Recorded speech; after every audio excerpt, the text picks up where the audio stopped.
a very good and a very important ingredient in our skincare routine, that is retinol. So retinol আসলে কিভাবে use করতে হয় আমি আজকে এই ছোট্ট ভিডিওটাতে আপনাদেরকে বলবো যাতে আপনাদের আর প্রবলেম না হয় রেটিনলের ইউজ নিয়ে। Hello viewers, this is Dr. Tasnim Khan, aesthetic dermatologist, laser specialist and anti-aging expert. আমি কাজ করছি কনসালটেন্ট ডার্মাটোলজিস্ট হিসেবে লেজার ট্রেন স্কিন সেন্টারে এবং আছি অ্যাসোসিয়েট প্রফেসর হিসেবে Northern international medical college and hospital. কত বছর বয়স থেকে আপনি রেটিনল ইউজ শুরু করবেন? বেসিক্যালি আমরা ডার্মাটোলজিস্টরা বলি যে আমাদের এজিংয়ের চেঞ্জগুলো আসতে শুরু করে 30 বা 30-র পর থেকে। সো যখনই আপনার এজিংয়ের চেঞ্জগুলো আসতে শুরু করবে তখন থেকে অবশ্যই পসিবল হলে আরও 5 ইয়ার্স আগে থেকে আপনি শুরু করে দেন রেটিনলের ইউজ। বাট কীভাবে ইউজ করবেন সেটা হচ্ছে ইম্পর্ট্যান্ট। রেটিনল সেরাম ফর্মে পাওয়া যায়, রেটিনল ক্রিম ফর্মে পাওয়া যায়, আরও অনেক ফর্মে পাওয়া যায়, তাই না? কিছু আছে ডার্মাটোলজিস্ট রিকমেন্ডেড, কিছু আছে ডার্মাটোলজিস্ট রিকমেন্ডেড না। আমরা অলওয়েজ বলি ডার্মাটোলজিস্ট রিকমেন্ডেড প্রোডাক্টগুলোই আপনাদের ইউজ করা উচিত। রেটিনল যখন আপনি ইউজ করতে শুরু করছেন, অফকোর্স আপনারা ট্রাই করবেন প্রথমেই এটার একটা সেন্সিটিভিটি টেস্ট আপনাকে করে নিতে।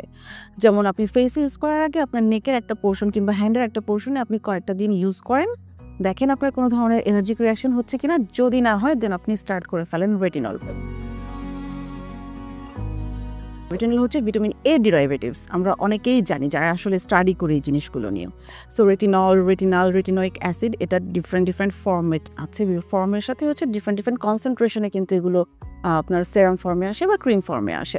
আপনাকে স্টার্ট করতে হবে একদম লেস যে কনসেন্ট্রেশনটা, লাইক 0.25 বা 0.1% যে সেরামগুলো আছে সেগুলো দিয়ে। ক্রিম হচ্ছে সেরাম ফর্মটা হচ্ছে একটু লাইটার হয়ে থাকে, সো আপনি যদি সেরাম দিয়ে স্টার্ট করেন আপনার জন্য ভালো হবে। অ্যান্ড সেরামটা আসলে এমন একটা জিনিস যেটা আপনাকে কিন্তু রেগুলার আপনি ইউজ করতে পারেন। বাট যখন আমরা খুব স্পেসিফিক্যালি রেটিনলকে কনসেন্ট্রেশন দিয়ে ইউজ করতে চাই, ম্যাক্সিমামই আমাদের ক্লায়েন্টদেরকে আমরা দেখি যে তার ক্রিম বা লোশন না বেসিক্যালি ক্রিম ফর্মটাই আপনারা প্রাধান্য দেন। সেক্ষেত্রে আমি বলবো একদম লো কনসেন্ট্রেশন থেকে অবশ্যই স্টার্ট করতে হবে এবং এটাকে আপনি এভরিডে প্রথমে ইউজ করবেন না। শুরু করবেন আপনি উইকলি 2 দিন কিংবা 3 দিন দিয়ে। যখন আপনার এই লো কনসেন্ট্রেশনটা মোটামুটি ইউজ করছেন, আপনি 1 মাস 1.5 মাস বা 2 মাস হয়ে গেছে এবং আপনাকে স্যুট করে গেছে, তখন কিন্তু আপনি চাইলে আপনার এই ফ্রিকোয়েন্সি, দ্যাট মিনস সপ্তাহে আপনি যখন 2 দিন বা 3 দিন ইউজ করছিলেন সেটাকে আপনি 4 দিন বা 5 দিনে নিয়ে চলে আসেন। অফকোর্স এটাকে ইউজ করতে হবে রাতের বেলা, বিকজ রেটিনলের কিন্তু একটা সান সেন্সিটিভিটি আছে। সো সান সেন্সিটিভিটিটাকে অ্যাভয়েড করার জন্য অফকোর্স এটাকে রাতে ইউজ করতে হবে এবং ডে টাইমে আপনাকে সানব্লকের ইউজটাকে এনশিওর করতে হবে।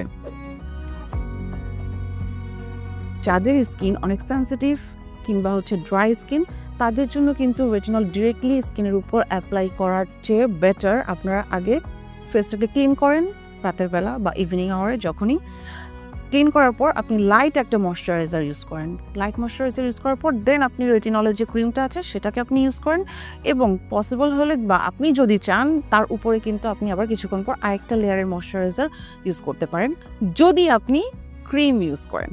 বাট সেরাম ইউজ করলে এরকম কোনো কিছু না করলেও হবে, বিকজ আমরা অলওয়েজ ডার্মাটোলজিস্টরা বলি না কেন আপনি যত সেরাম বা যাই ইউজ করেন না কেন ময়শ্চারাইজার ইজ মাস্ট।